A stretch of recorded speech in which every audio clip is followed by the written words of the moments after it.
Hello YouTube, this is Morgan Airspeed Prime here with my next Star Wars video. This is going to be my review for The Bad Batch episode 10. I think Common Ground is the name of the episode. I thought this was a pretty middle of the road episode. It was kind of average. It wasn't bad, but I also didn't think there was anything that was that particularly stand out about it. This episode felt kind of lacking in depth in the writing department, in that they felt like the whole plot of this episode is look, separatist, and that was it, that they didn't have to do anything else except that. And I just felt like the whole dynamic with that across the episode was really unexplored in terms of what sort of a plot is this really setting up? Is it just some world building stuff in general for the background, not specific to the Bad Batch? The kind of character arc situation they went on with, I suppose, the Bad Batch, and I can't believe we have to help separatists here, just amounted to not a lot. And then they just were like, oh, Omega has tactical skills, and that plot point of they're basically in Cid's debt. Yeah, Omega got them out of that because she won some games here. It just really felt like they steamrolled through this whole plot without really exploring anything. What I liked about the episode was that I liked that they brought up the Separatists again. And you get to see that it's not just the Republic which has turned into the Empire, but the Separatists as well. The other side of the war is still under the Empire as well. That, the way the Clone Wars ended was sort of the Separatists were defeated, as well as the clones turning against the Jedi and ending that side of the conflict as well. So our senator here on Raxus was basically just told, agree with the Empire, and he actually publicly says that he doesn't. And so he's captured. He tells his droid to get him out, and the droid ends up being the client who contacts Cid to get the Bad Batch involved. So that's fine. That's how the episode sort of comes about. Now, immediately, this is where the sort of dynamic of the episode comes in. Hunter does not want to involve Omega in the mission because they have to keep her undercover, because she's being hunted by bounty hunters, so it doesn't make a lot of sense for her to just be spotted places, full stop. So she stays back. I was worried that would be a sort of Omega's going to get rebellious and kind of come after them plot, but no, thankfully they did something a little bit different there, which actually, I think, worked out relatively well. But it meant that we had the sort of original members of the Bad Batch all go out on this mission here to Raxus. And what this amounts to in terms of their criticism of sort of the Separatists was initially just Hunter being no, we don't want to work if we're doing a mission for a Separatist. He then goes over to have a conversation with Cid where they don't talk about that concept, which I thought was kind of weird, that they just bring up something else.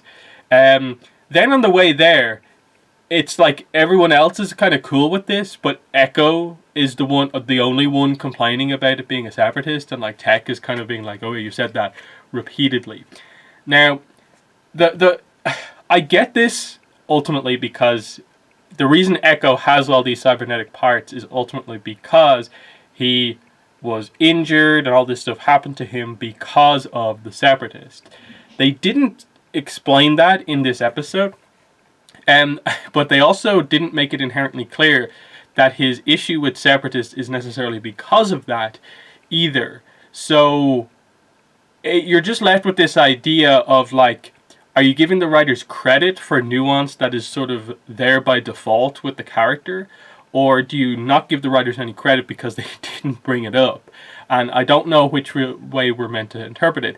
I'm inclined to say not really, because there was no arc in the episode about this, them growing to actually see the Separatists in a different light. This episode was trying to, I suppose, play on the whole heroes on both sides situation from the Clone Wars. But it didn't really, because most of the episode was just action. And it was solid action like the Bad Batch has, but it was action at the expense of any depth of character, any plot. Because once we got into the action, it was just boom, boom, boom. Everyone's getting stunned all over the place. explosions going off, sneaking around. We're taking control of this, the walker. Then there's another walker. Let's crash through the wall, and the episode's suddenly over.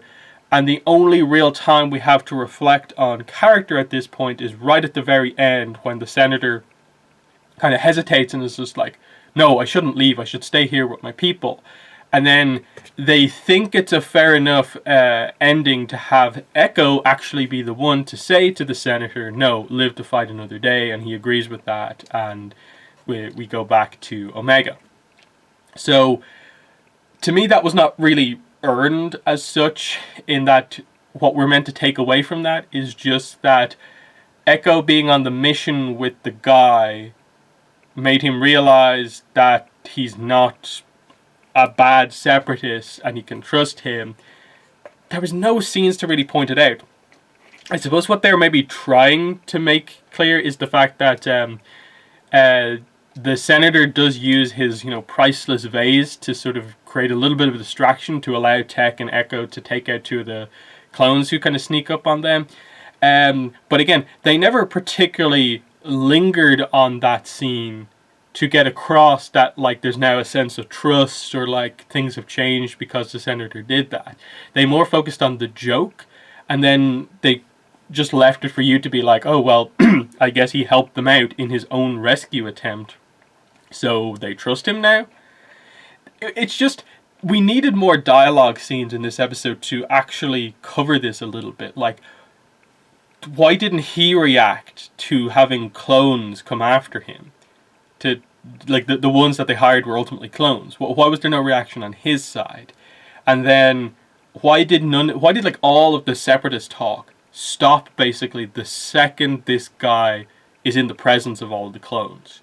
And then it's just like over for the rest of the episode. Like, I get it, perhaps like you don't really want to make it a massive plot point within this series that any of the clones have any particular issues with the separatists going forward, because they're aware the Empire is like the bigger issue, of course. But it didn't like really, for me, like properly come together that well this episode. And it just made it so that, like, is this the weakest episode of the series? Like, I probably would actually say so, in that right now we're not inherently clear on if the separatist stuff that they brought up here is going to be explored in future episodes. If it is, sure, we maybe go back to this episode and reflect on things a little bit differently, but at its core, this really didn't have much nuance to it. And I think that's sort of the issue that I had with at least the sort of main plot. Now, I'm assuming what they're doing is they're basically building up this idea of, we know from like Star Wars Rebels and other stuff that, Rebels, that we're building up to the Rebels, and that there's different factions before the Rebel Alliance properly kicks in. So I'm guessing we're slowly setting up the idea that some of these factions are also going to be more from the separatist side of things, as well as the Foundation from the Old Republic. And by that I just mean the Republic that is not in charge anymore, not the Old Republic. But anyway, that's roughly where I think they're going with that. How they're going to, in this series, get to that point, I'm not sure. Because I'm guessing we'll go back to Saw at some point, and we'll see the Bad Batch become part of the Rebels. Because, like, we know, like, sort of, it seems like Rex is sort of involved in something right now. Obviously, Saw has been seen in, like, the early episodes of this show. Now this has come up, and I assume we'll do maybe a little bit more. But obviously, the main focus of this show is actually more on the clones, the kind of intrigue on Kamino and what's going on there, then potentially being replaced by recruits. That's more of the dynamic we're focusing on. But that's really it for that side of the episode. And look, I don't mean to super dismiss all of the action. I thought it was kind of cool the way they so kind of effortlessly took over those walkers. But like I said, I came out of this episode not wanting like, oh, more action, or really super praising this action. I came out feeling that where was the plot? Where was the character development? And I feel that was where we were lacking. The other side of the episode, Omega and Sid. We find out that Omega is actually good tactically, strategically, and she helps Sid to win all of these kind of games where there's bets on, and they come up with this agreement that Omega will get a certain percentage of all of these wins, which will help to go against the debt that the Bad Batch have, so they don't have to, I suppose, always be around her and can be sort of free from having to do jobs for her. So Omega ends up sorting that out by just winning every single match, and we just end with the idea that, okay, Hunter sees that she has more skills than he was maybe aware of, so she maybe can be useful on the missions, and so, the idea, I suppose, is that she beats Hunter off screen here and is allowed to go on the missions going forward. Fair enough. I wish they'd maybe gone into a little bit of explaining why Omega is only now revealing that she actually has good strategic abilities that are potentially the best on the entire team. Is that just a case of she's undergone the same training as the other clones? Or are they suggesting something even more than that this might be her special talent? That was just a little bit weird, where they're just look at her win this game, look at they basically very much tell you just the simple fact Omega is good tactically without really having any depth behind it. Again, that seems to be the theme of this episode. Not a lot of depth behind what the episode is actually bringing up, or at least focusing on it. So that's my really only question there. I don't really have a fundamental issue with the idea that Omega is good tactically. It's just, could you just do something to explain sort of why, or if it's different than the other clones being good tactically, and what's going on there. Now, I guess Omega freeing them from their debt allows them to be a little bit more free in terms of where they go. Does that mean we fully separate ourselves from Sid, or just the dynamic with Sid is now a little bit different in that she knows that this is potentially her best group, so she's not going to be as restrictive on them or whatever. Because we've only got 3 episodes left in the season, and there's a lot to do. Now, I think the idea of a second season is on the table. I haven't looked up the behind the scenes in a while, so I don't know exactly, but I believe there is definitely the potential for something like that. So I don't think we're just 3 episodes and we're done.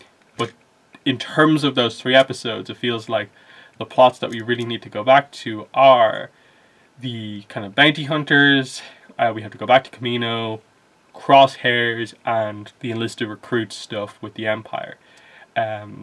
Not necessarily, I suppose, do we have time to do the Separatist thing right now? I'm not sure, but if the Bad Batch does go on to get 2-3 seasons, my prediction probably would be them joining a rebel faction type thing. I think that's sort of where I see them going.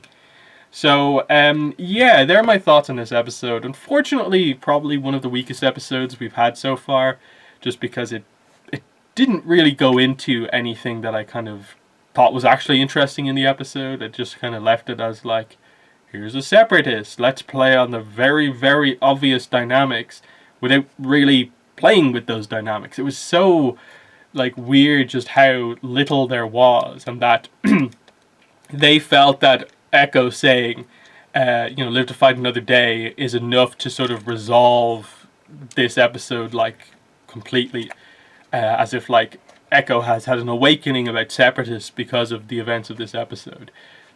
That didn't work out for me. For Charlotte otherwise has been pretty well written, I think. This was much more on the weaker side of things. So there are my thoughts on the episode in the comments. Let me know what your thoughts were, but that has been the video. Thanks for watching, and bye.